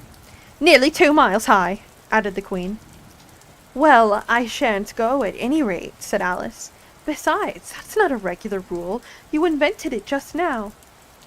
"It's the oldest rule in the book," said the king. "Then it ought to be number 1, said Alice. The king turned pale and shut his notebook hastily. "Consider your verdict," he said to the jury in a low, trembling voice. "There's more evidence to come yet, please your majesty," said the White Rabbit, jumping up in a great hurry. "This paper has just been picked up." "What's in it?" said the queen. "I haven't opened it yet," said the White Rabbit, "but it seems to be a letter written by the prisoner to somebody." "It must have been that," said the king, "unless it was written to nobody, which isn't usual, you know." "Who is it directed to?" said one of the jurymen. "It isn't directed at all," said the White Rabbit.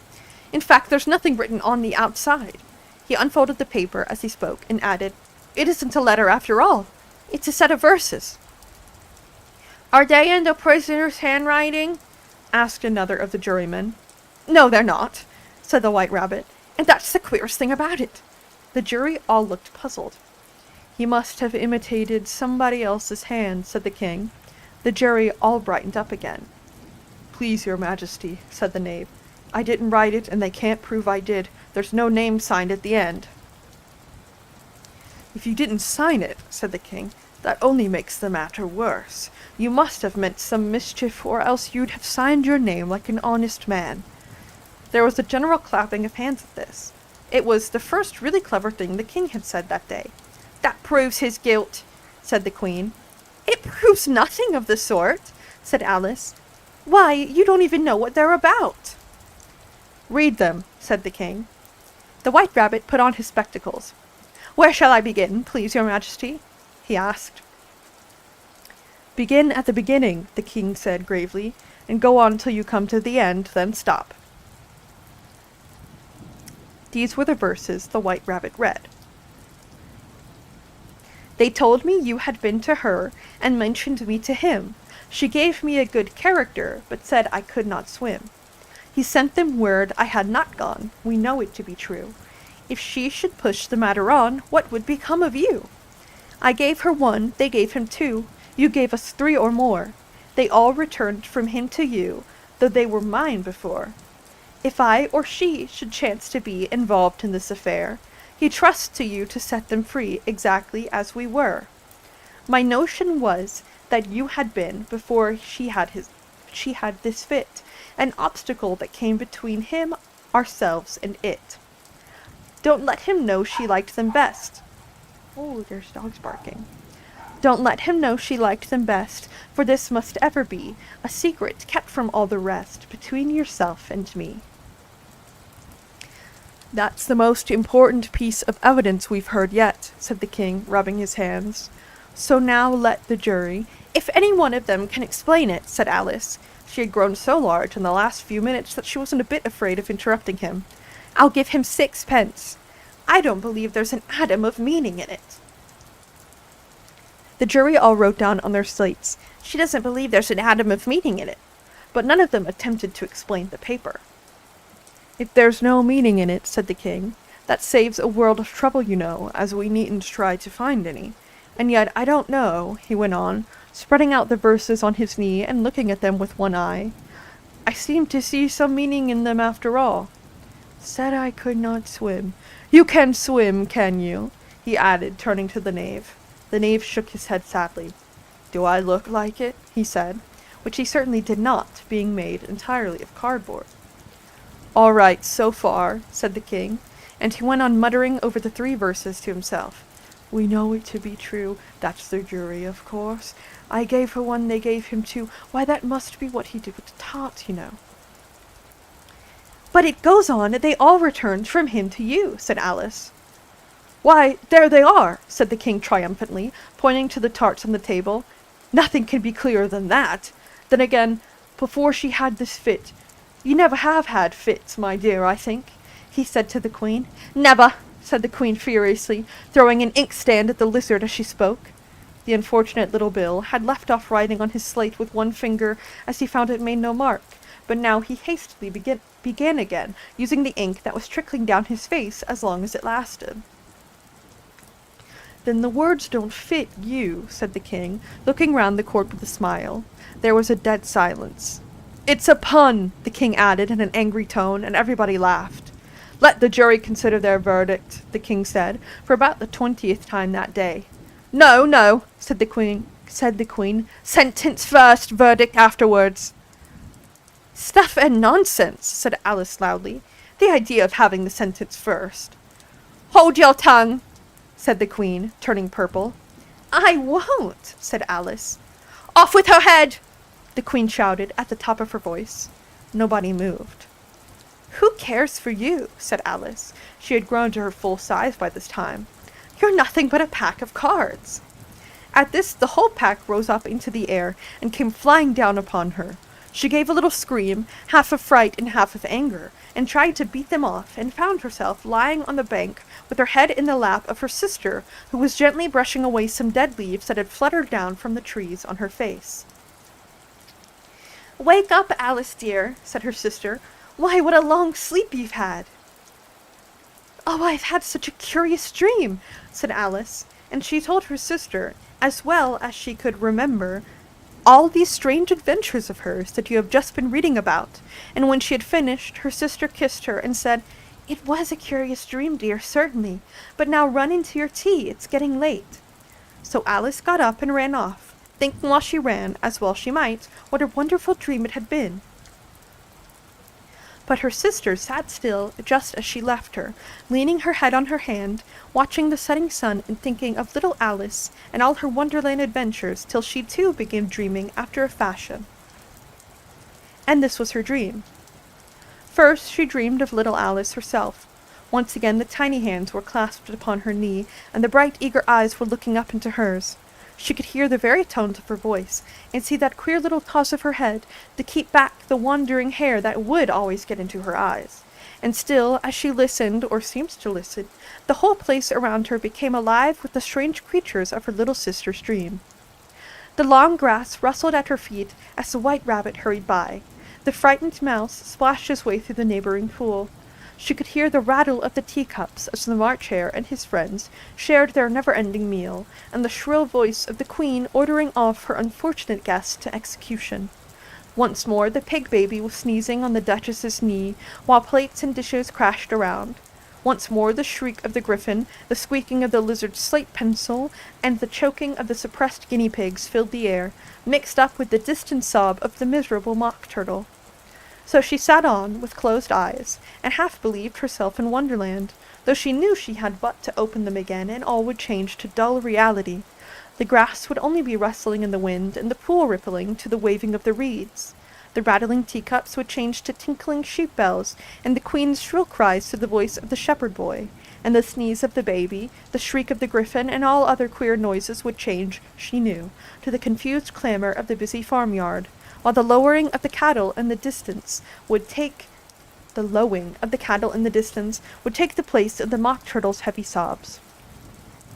Lastly, she pictured to herself how the same little sister of hers would, in the aftertime, be herself a grown woman, and how she would keep, through all her riper years, the simple and loving heart of her childhood, and how she would gather about her other children, and make their eyes bright and eager with many a strange tale, perhaps even with the dream of Wonderland of long ago, and how she would feel with all their simple sorrows, and find a pleasure in all their simple joys, remembering her own child life and the happy summer days. The end. We have finished Alice in Wonderland. I think this is such a beautiful story. Technically, it's Alice's Adventures in Wonderland. My bad. But everyone knows it as Alice in Wonderland. Um, I think this story is so important to the perception of childhood imagination. I've talked about it a little bit before in other streams. Part of my linguistics degree, one of the courses I took was children's literature, and I did an entire minor in teaching English, which required me to learn early childhood education and stuff like that. But the concept of childhood, what is a child, what's considered a child, what children do, etc., changes very greatly depending on the society you're a part of, depending on the era you live in. And so Alice's Adventures in Wonderland plays a huge role in our current perception of childhood, of this childlike wonder, etc., that we believe now. And it was not always like this. In many eras, they viewed children as mini adults. But I do think it is a wonderful portrayal of, a child's adventures, a child's point of view. And I very much appreciate it for what it has done for children's literature and for the perceptions of children, because a lot of times I think people forget that children are people. Children are their own person. They have thoughts and beliefs and wants and needs, etc. And as someone who is a teacher and who works with children, who works in early childhood education, I think this book did a lot for reminding people that, yes, children are innocent and that needs to be protected, and they should be encouraged to have a wonderful imagination, but they're not stupid.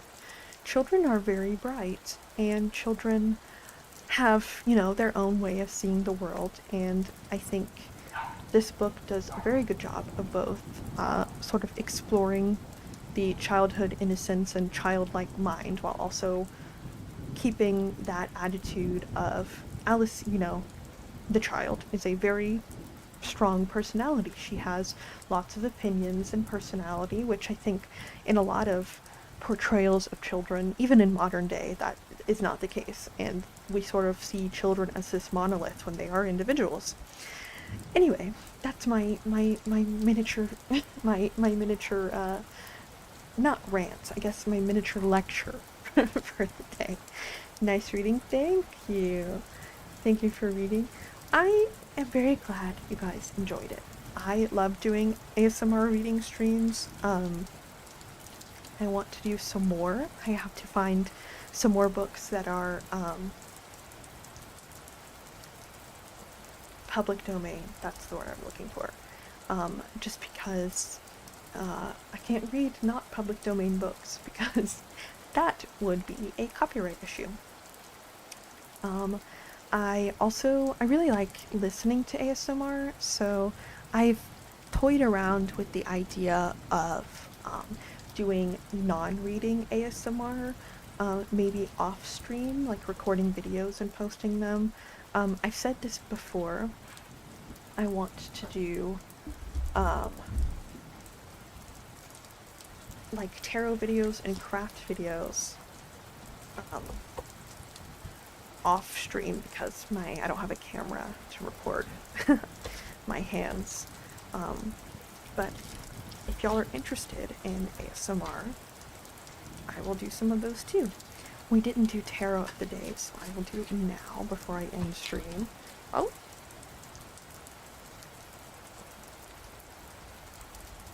Interesting. What came out was the Knight of Swords. It came out sideways, so I'm taking it upright. It didn't come out exactly in reverse, it just came out sideways. The Knight of Swords.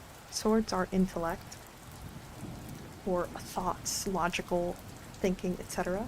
Knights are incredibly fast. The Knight of Swords is probably the second fastest. Quick thinking, quick ideas, new ideas. Interesting that we got the Knight of Swords, considering we were just listening to the Trial of the Knave in Alice in Wonderland. So, just funny connection, or I guess connection that makes sense. But yes, like I said on Twitter and earlier today, the schedule is going to be a little different. I have to figure out how things are going to work with the new job that I have. So we might not have a set schedule this week. It might be scheduling starting back. Oh my goodness. Oh my goodness. Oh my goodness. I was blinking. We might not have a set schedule until next week once I figure out how doing 2 jobs and streaming is going to work. So thank you in advance for being patient with me while I figure that stuff out. And yeah, I really hope that we can get into a solid schedule soon. And I also, like I mentioned, will probably be doing more evening streams. Not every stream will be an evening stream, but just heads up. Likely will be some streams starting at 6 or 7 p.m. EST. They should be around the same length still. I am not a stranger to staying up late, so they might even be longer. We'll just have to see. But as always, thank you so much for being here with me today.